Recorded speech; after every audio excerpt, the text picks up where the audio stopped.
Josh, haven't seen a video on this.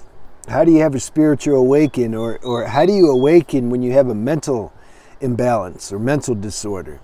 And to make things even more complicated, what if you're taking certain pharmaceutical drugs that are this mind so-called medication? It's not medication. You know the definition of medication or medicine is something that gives balance to this organism.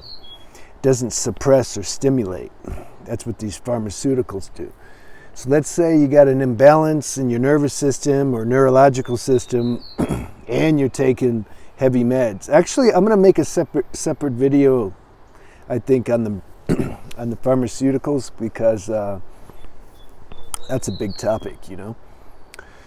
But if somebody has, this is the real test. See, this is the real deal. You find out where you're at. If somebody has any kind of chronic, I might make a video on that too, chronic pain and non-duality. But if somebody has some, you can call it an existential situation. That means it's beyond figuring out with the mind. There's nobody can help you. No doctor, no specialist, no holistic modality. Nothing can help you.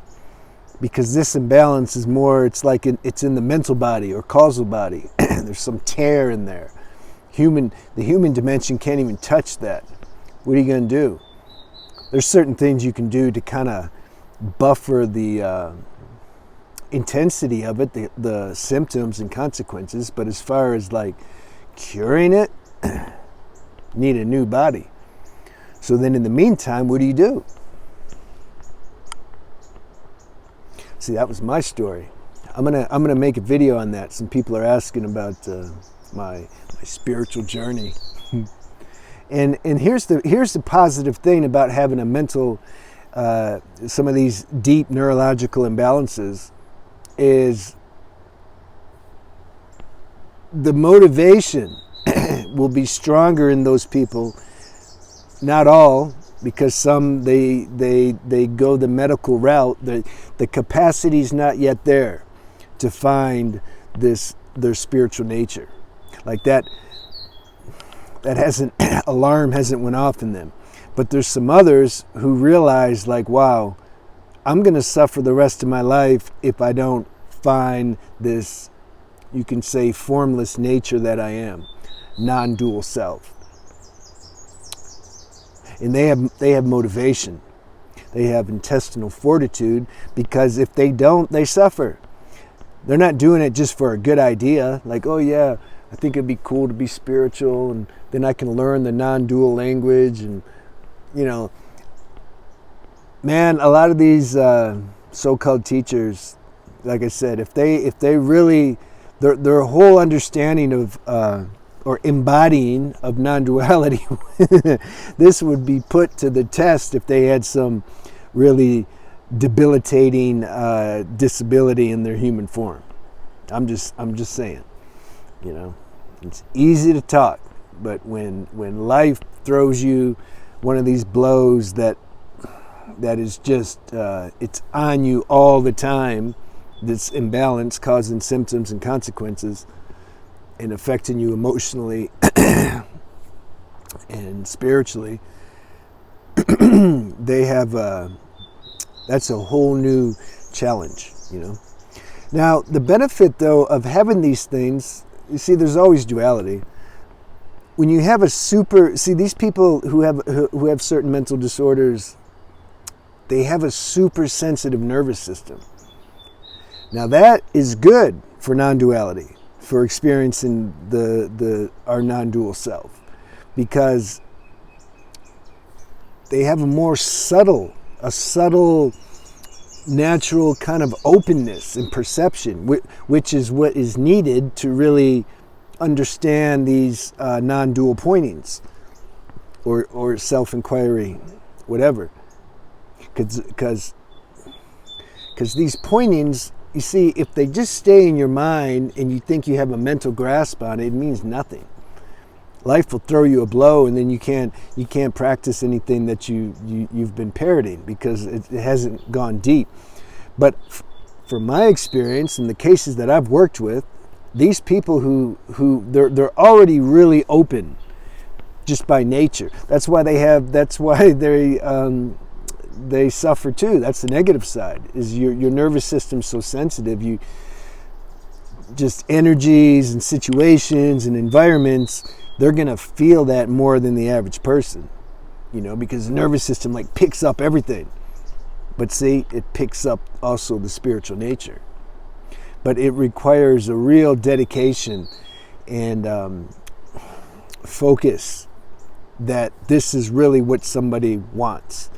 They have to have that inner passion to really realize themselves, and then use this liability, this karma, this mental disorder, this challenge to actually fuel their spiritual journey.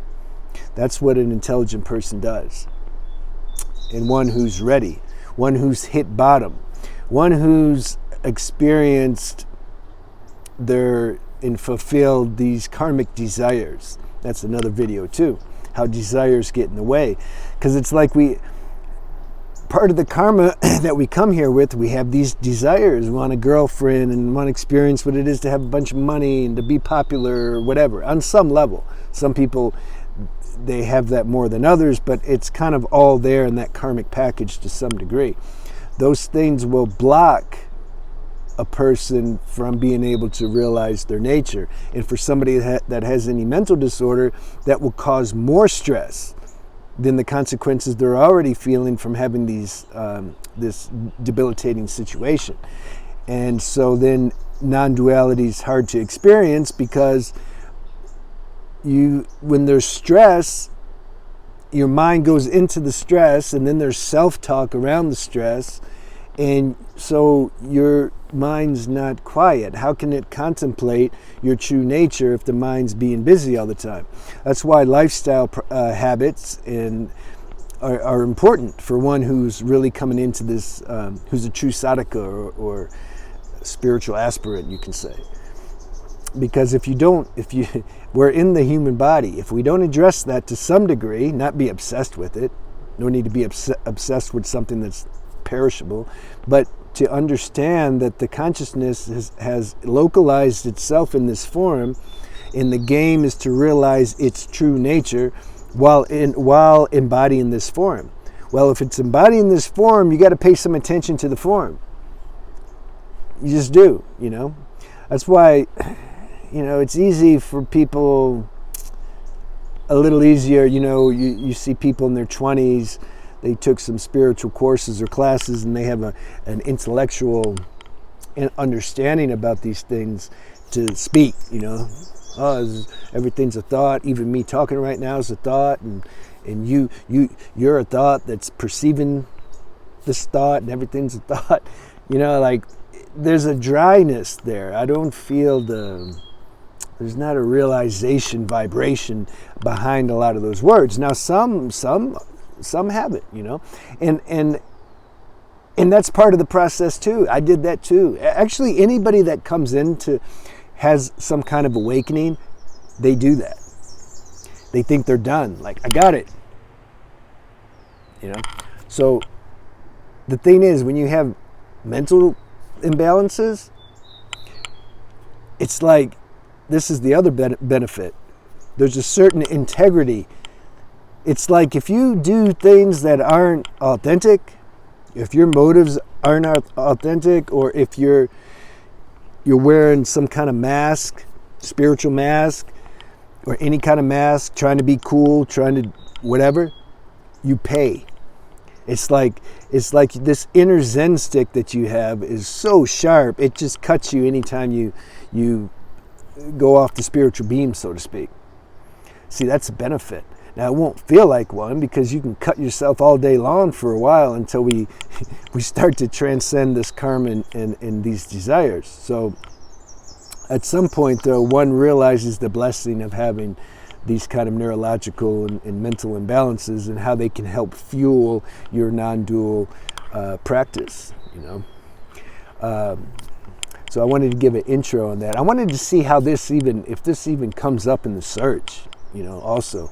It's like you got to play with these titles and everything to even get it to be put in front of people. This is a whole nother game that I don't like. I'm not into and I don't have a marketing team that does that stuff. So I'm gonna see how this goes, and if it goes okay, then I'll make some topics about medication and maybe chronic pain, and then I'll get more deeper into this. Have a good day.